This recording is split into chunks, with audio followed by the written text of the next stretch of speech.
Ya sekarang siapa yang sanggup menjadi mujtahid mutlak? Itu siapa? Kan nggak ada sekarang. Yang sama seperti Imam Syafi'i itu kan nggak ada. Kalaupun ada hampir mustahil dia menggali dari ilmu-ilmunya. Imam Bukhari yang meriwayatkan hadis Bukhari yang sudah menyeleksi dari berbagai hadis itu tidak menggali ilmu fikih sendiri.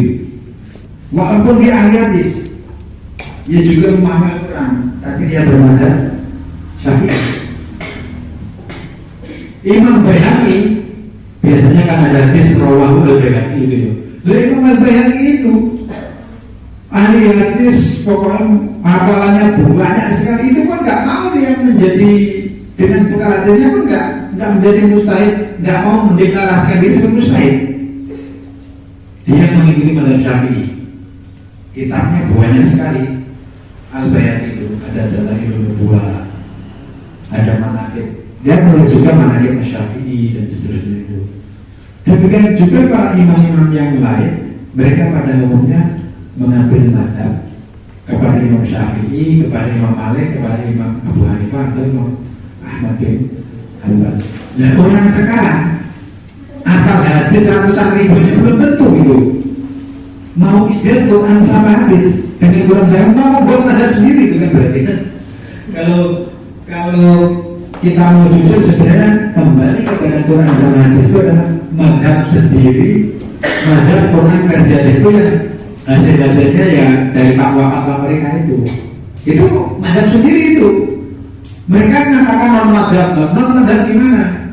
Kalau orang tidak bermazhab tapi menggunakan amaliyah dan dulunya mazhabnya kan berarti itu gitu, pakai mazhab itu. Tapi nggak mau disebut mazhab itu kan aneh itu. Menyebut orang mazhab, mereka anti mazhab itu. Dengan mengerti dasar-dasarnya ini, perbedaannya jadi mencolok.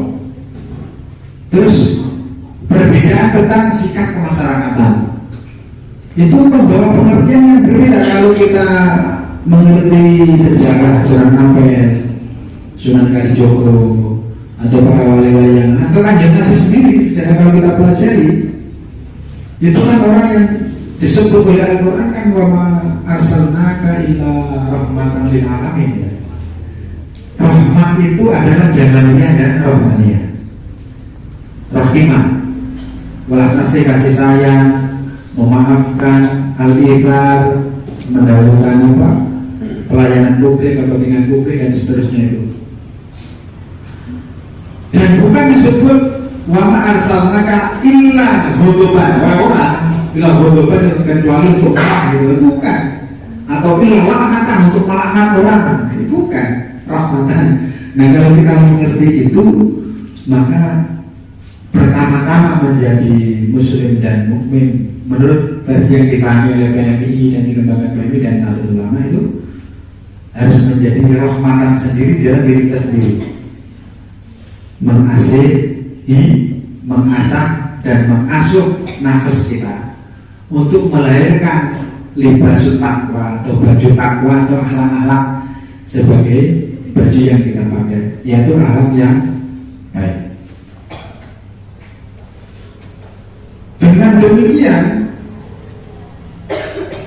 jelas-jelas ada perbedaan, tapi meski begitu kita harus mengerti bahwa di kalangan Islam, termasuk yang dikembangkan oleh PMI dan Nahdlatul Ulama dan juga organisasi-organisasi sejenisnya adalah kita perlu menyadari ada ukhuwah Islamiyah, harus mengembangkan sikap ukhuwah Islamiyah, tapi juga harus mengembangkan sikap ukhuwah masyarakat, kemanusiaan dengan manusia yang lain. Loh kita itu beda dengan wong Katolik ya, atau beda dengan agama lainnya, jelas beda, agamanya beda dong. Tapi kan makan sego, kalau makan beras, bukan makan beras, masa makan beras, makan nasi itu, nasi padang. Terus makan nasi padang. Numpak motornya ya sama, gitu. sama manusia, saling menghormati. Oleh karena itu, Al-Quran menyatakan Famanisya afal yumin, famanisya afal yakul. Barang siapa yang tidak beriman monggo. Barang siapa yang mau mengingkari ya monggo aja gitu. Ya nggak usah galak-galak hati orang muslim itu. Rahmatan itu kalau sampai pahami detail-detailnya, menyatu dalam diri Anda, maka sikap lisan, sikap hidup, sikap itu mencerminkan sikap rahmatan lil alamin. Itu mungkin yang bisa saya ambil. Kalau detail-detailnya, peta-petanya dan seterusnya ya terlalu rumit gitu kalau dijelaskan. Yang penting pokok-pokok ajarannya itu masuk gitu ya. Terakhir bahwa ke depan bagaimana? Nah itu yang penting. Secara keseluruhan, kalau tadi kita sudah mengerti asal usulnya, terus kemudian siapa jenis keislaman kita dan beberapa jenis organisasi yang lain, ke depan bagaimana? Nah itu. Ke depan kita harus menyadari bahwa bangsa ini itu kan yang melahirkan umat Islam. Ada juga kelompok-kelompok yang, tapi terbesar itu umat Islam. Kalau kita mengatakan umat Islam adalah yang terbesar, maka adalah tanggung jawab umat Islam.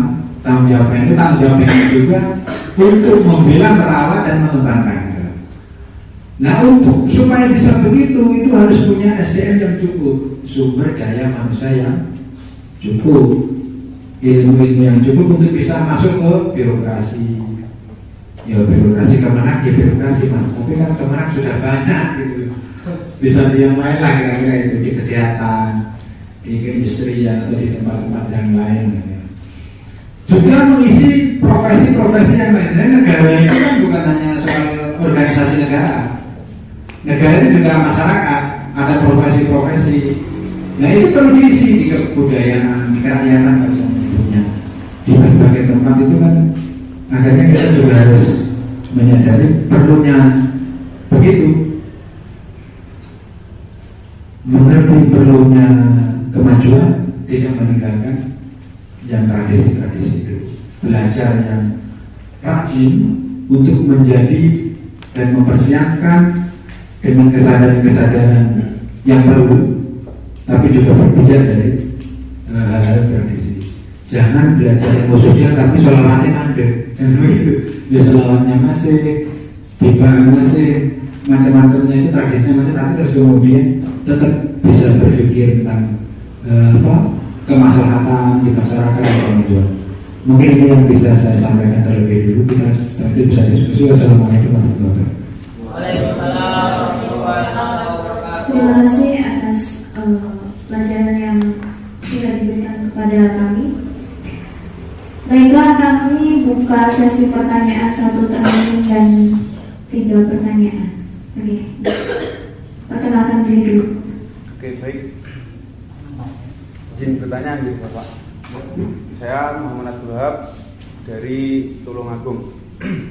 Saya izin bertanya mengenai masalah kondisi yang mungkin yang pernah saya alami di rumah saya. Nah, pertanyaan saya itu bagaimana cara kita menguatkan iman supaya kita itu terhindar dari doktrinasi Islam, aliran-aliran Islam yang radikal maupun Wahabi dan lain-lain. Karena saya pernah mengalami itu, kata teman saya bahwasanya ada aliran yang memperbolehkan, mohon maaf, minum miras, minum amer dan sebagainya. Nah itu terjadi di lingkungan yang pernah saya alami. Itu mereka minum minuman keras, terus mereka itu bilang bahwasanya itu tidak apa-apa, tapi nanti ketika sholat itu dia ingat sama Allah. Nah itu kan kayak udah bukan aswaja lagi, udah beda lagi. Nah yang ditakutkan sekarang kan anak muda ya banyak lah, mohon maaf mungkin ya yang seperti itu. Nanti takutnya itu kan bisa menjadi istilahnya pengkaderan dari aliran radikal maupun Wahabi dan lain-lainnya. Nah itu pertanyaan saya, bagaimana cara kita menguatkan iman supaya kita terhindar dari doktrinasi atau iming-iming yang kita bisa bebas tapi kita tidak berdosa. Itu bagaimana cara kita menanggapi itu? Terima kasih. Oke, langsung ke pertanyaan selanjutnya. Baik,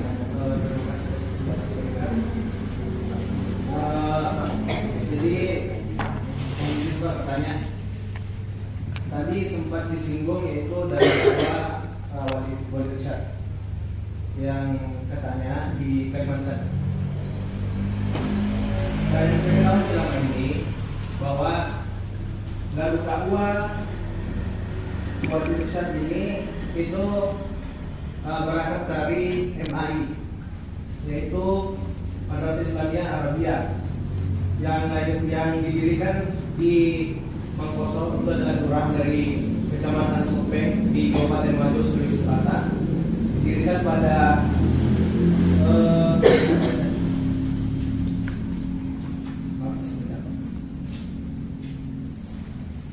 didirikan Mangkosor yang apa? Jadi di sini ada didirikan dari yang saya maksud di sini adalah DDI, yaitu Darul Wali Irsyad, itu didirikan oleh kata orang Sulawesi Andre Kurta, itu kalau panggilan dia di sana.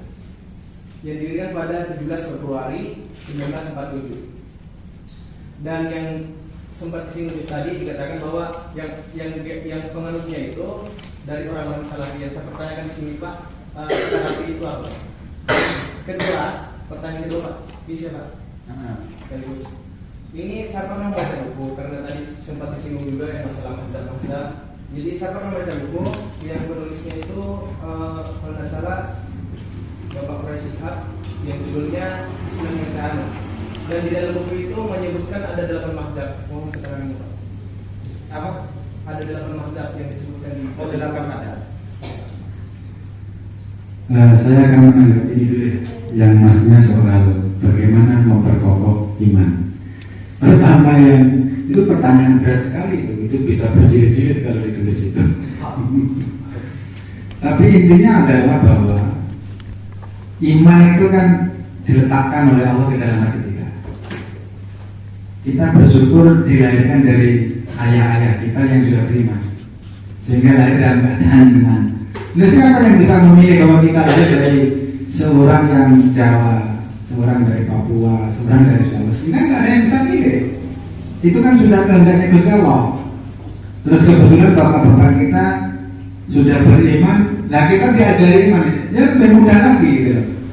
Nah, kalau ada orang yang melakukan pencarian itu hal yang lain, memang itu mujahadah gitu. Perlu mujahadah itu belajar dan seterusnya. Iman itu kokoh dengan apa? Kalau dia sudah diberi cahaya iman itu salah satunya dengan yakin. Iman itu ya dengan yakin.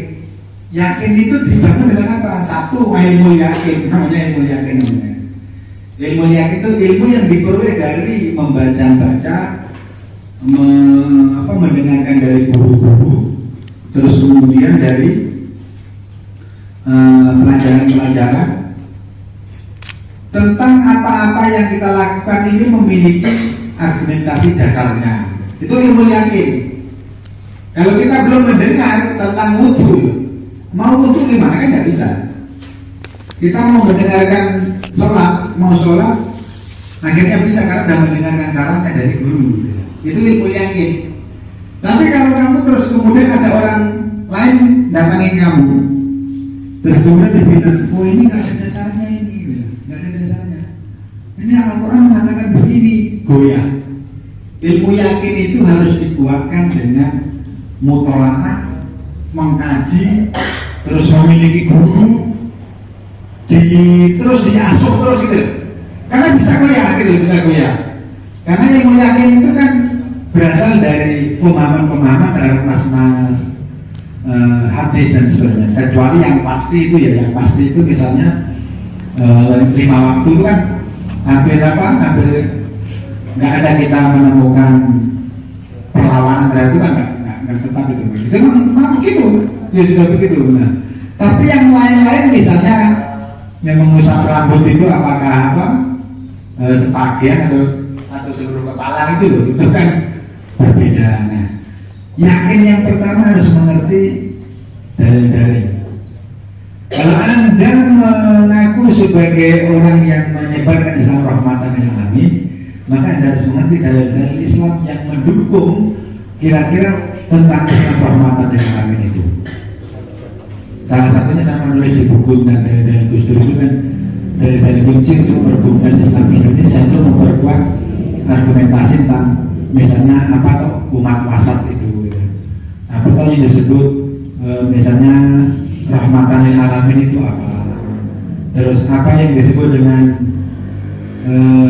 ilmu nur, misalnya ilmu itu cahaya. Jadi bagi seorang santri mas, ilmu yakin tadi yang diambil dari guru itu ibaratnya seperti cahaya. Cahaya itu dari cahaya yang menerangi kegelapan. Kenapa? Kalau Anda tidak punya ilmu, nggak mengambil dari guru dan nggak mengambil dari kitab yang dipelajari dari guru atau yang Anda usahakan tertentu ya, Anda dalam keraguan. Keraguan itu kegelapan. Ini bener orang. Contoh, lah aku perjuangan Islam rahmatan yang ngalamin ini bener.